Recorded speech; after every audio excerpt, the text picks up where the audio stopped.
Bom, pessoal, vamos agora para a nona questão, né? Também da prova do ano passado, questão de número 14. Vocês vão ver que aqui é mais uma questão com enunciado grande, porém a gente não vai utilizar todas as informações desse enunciado para resolver a questão, mas aí de qualquer forma eu vou ler ela inteiramente do início ao fim para vocês e aí no final a gente vai ver que informação a gente vai extrair para estar resolvendo essa questão, certo?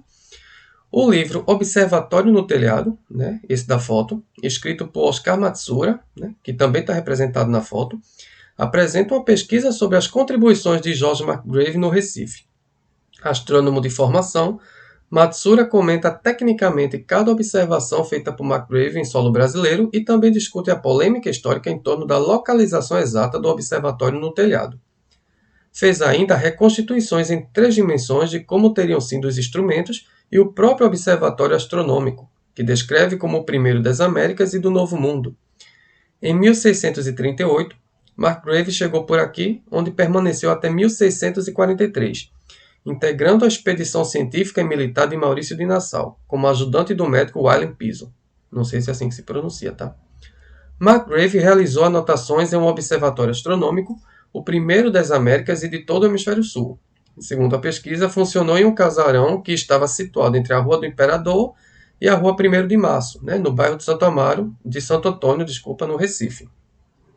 8 anos antes de sua chegada, falecia na Alemanha Johannes Kepler, né, autor da famosa terceira lei de Kepler. Esta lei nos mostra que a relação matemática, né, e aí eu vou posicionar o cursor para vocês verem. Esta relação matemática t ao quadrado sobre r elevado ao cubo, né, ou r elevado à terceira potência, onde t é o período de translação e r o raio médio da órbita em relação aos da Terra, é constante para todos os planetas do Sistema Solar. Aí, abrindo parênteses aqui, vou explicar melhorzinho o que significa essa relação matemática aqui. Essa terceira lei de Kepler, dada por essa relação t ao quadrado sobre r, né, elevado ao cubo, esse t é o período de translação do planeta, ou seja, o período que o planeta leva para dar uma volta completa em torno do Sol, certo? Isso aí valendo para os planetas do nosso Sistema Solar. Se a gente for pegar a Terra como exemplo, o período que a Terra leva para dar uma volta completa em torno do Sol é de aproximadamente 365 dias, ou seja, um ano. É justamente isso que define o nosso calendário, né? Um ano é o tempo aproximado que a Terra leva para dar uma volta completa em torno do Sol. Então, esse seria o nosso período de translação. O R é o raio médio da órbita, né? Ou seja, o raio que a órbita do planeta tem em torno do Sol, né? Então, a terceira lei de Kepler nos diz que essa razão matemática aqui, t ao quadrado sobre r elevado ao cubo, ou elevado à terceira potência, a forma como você vai falar não é tão relevante assim, ela é constante para todos os planetas do Sistema Solar, certo? Considere o raio médio da órbita de Júpiter em torno do Sol igual a 5 vezes o raio médio da órbita da Terra. Então, o raio médio de Júpiter vai ser 5 vezes o raio médio da órbita da Terra. Isso é uma informação importante. Segundo a terceira lei de Kepler, o período de revolução de Júpiter em torno do Sol é mais próximo de.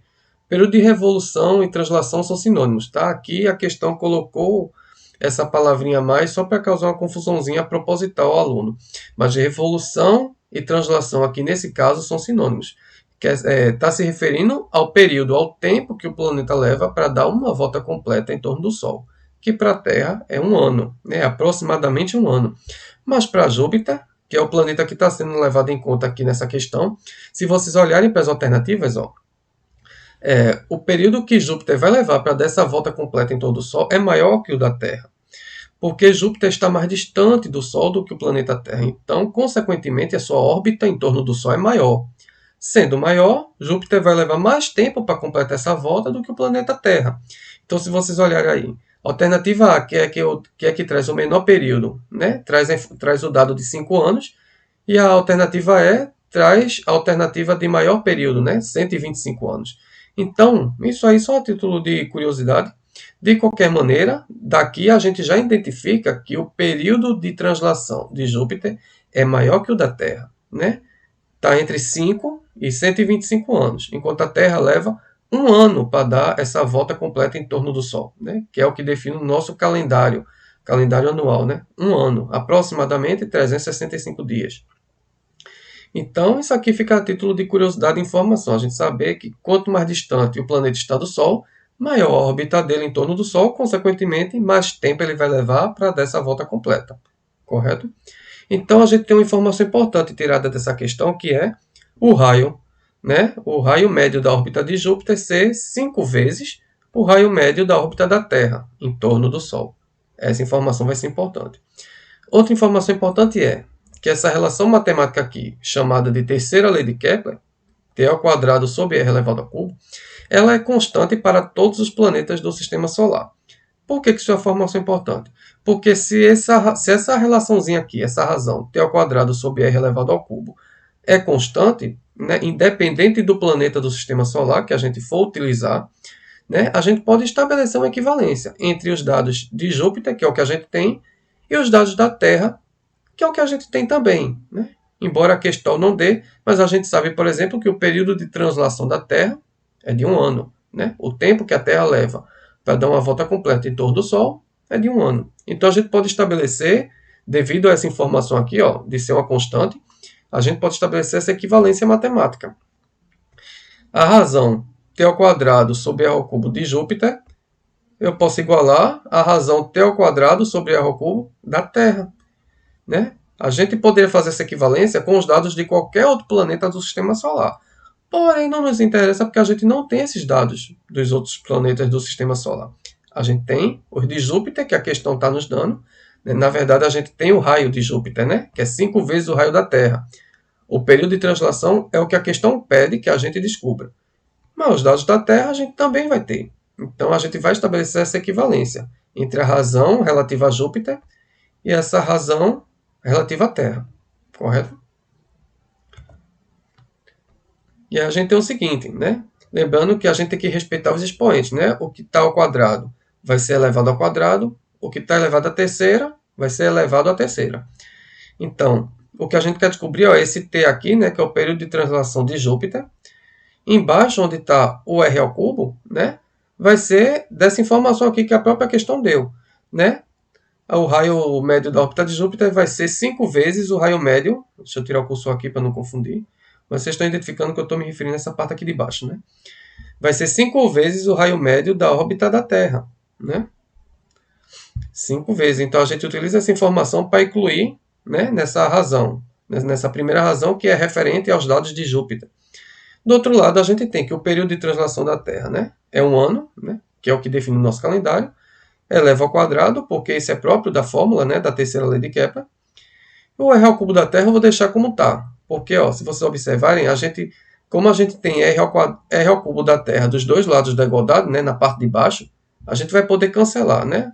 Um vai se cancelar, vai se cortar com o outro. Então, isso aí não vai nos preocupar por agora. Então, vindo para cá, ó.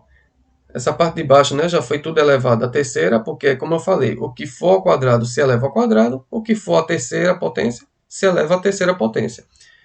Então, né, o 5 vezes o raio da Terra, né, estava elevado aqui à terceira potência, né, devido à própria lei de Kepler, isso vem da própria fórmula, e aqui o que eu fiz foi elevar tanto o 5 à terceira potência como o R à terceira. Só que aí vocês vão ver que esse R à terceira vai se cancelar com esse R à terceira daqui, ó, do outro lado da igualdade. Né? Como eles aparecem dos dois lados da igualdade, né, na mesma posição, que é na posição de baixo, ou seja, no denominador, né? Tudo que está em cima a gente chama de numerador, tudo que está embaixo a gente chama de denominador. Então, como ele aparece dos dois lados da igualdade, a gente pode simplesmente cancelar eles. Né? Grifei de vermelho, porque eu estou indicando que eu vou cancelar esse R ao cubo da Terra, certo? E aí vai ficar apenas, ó, o T ao quadrado de Júpiter igual a 5 elevado à terceira potência. 5 elevado à terceira nada mais é do que 5 vezes 5 vezes 5, ou seja, o 5 multiplicado por ele mesmo 3 vezes. 5 vezes 5 vezes 5. Isso é 5 ao cubo, né? Ou 5 elevado à terceira, certo? Então a gente tem que fazer esse cálculo. Do outro lado da igualdade temos um ano ao quadrado, né? Isso aqui foi a única coisa que sobrou desse lado aqui, que é o período de translação da Terra elevado ao quadrado. Mas é aquela coisa. 1 elevado ao quadrado é igual a 1, né? Porque 1 vezes 1 é 1. 1 elevado ao cubo, 1 elevado à décima potência vai ser sempre 1. Né? Enfim. Então, continuando. A gente fazendo o cálculo do 5 elevado à terceira potência, né? 5 vezes 5 vezes 5. Se vocês treinarem aí no caderno de vocês, vocês vão ver que vai dar 125. Eu não vou mostrar, obviamente, essa continha, porque vocês são capazes de fazer aí mesmo de casa, tá? 5 vezes 5 dá 25. Multiplicando novamente por 5 vai dar 125. Esse é o resultado de 5 ao cubo. Então, a gente tem t de Júpiter ao quadrado sobre 125 igual ao dado do período de translação da Terra ao quadrado, né? Que é 1 ano. 1 ano elevado ao quadrado. Prosseguindo. O que a gente quer descobrir é esse t ao quadrado aqui, né? Depois, na verdade, a gente quer descobrir t. Mas como ele está ao quadrado, nesse momento a gente mantém ele ao quadrado. Então, o 125 que está aqui dividindo, ele é jogado para o outro lado da igualdade, multiplicando, né?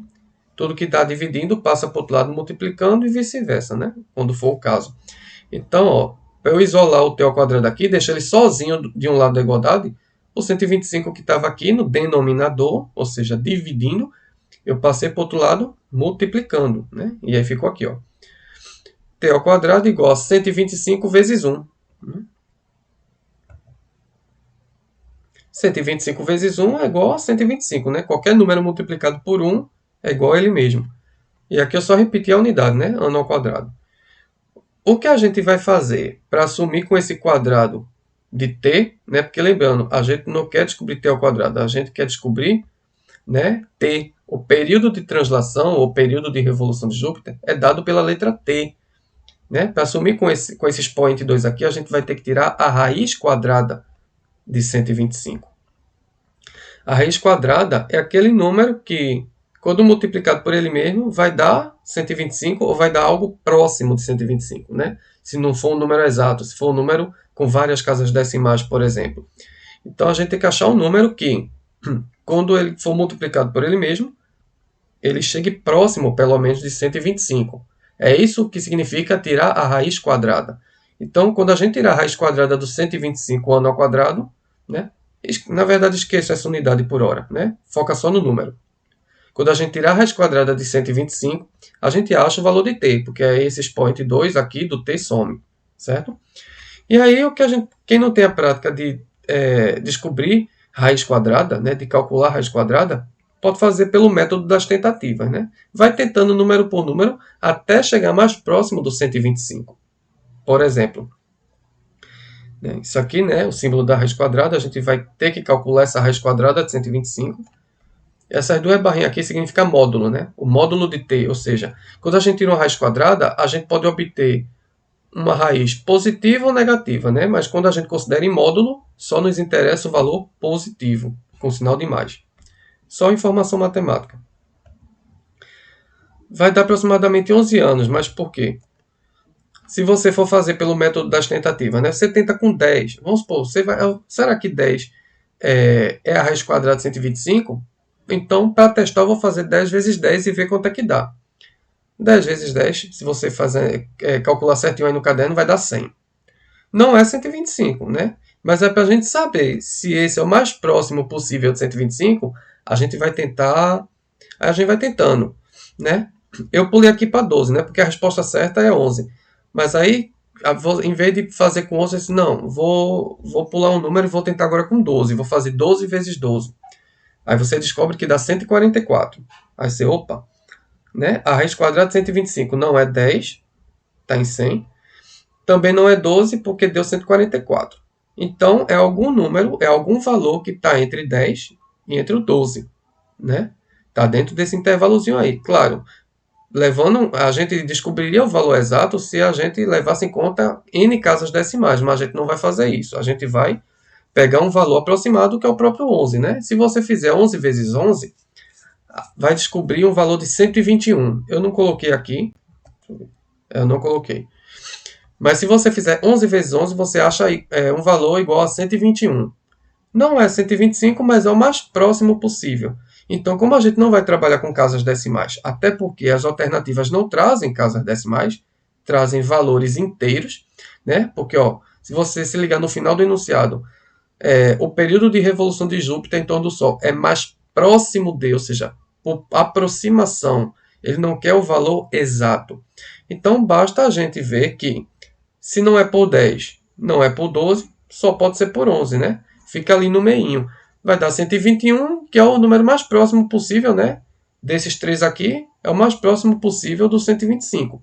Então, a gente descobre que o período de translação, ou o período de revolução de Júpiter em torno do Sol, é mais próximo de 11 anos, né? Foi o resultado que a gente achou aqui da raiz quadrada aproximada de 125. 11 anos, que é a alternativa B, correto?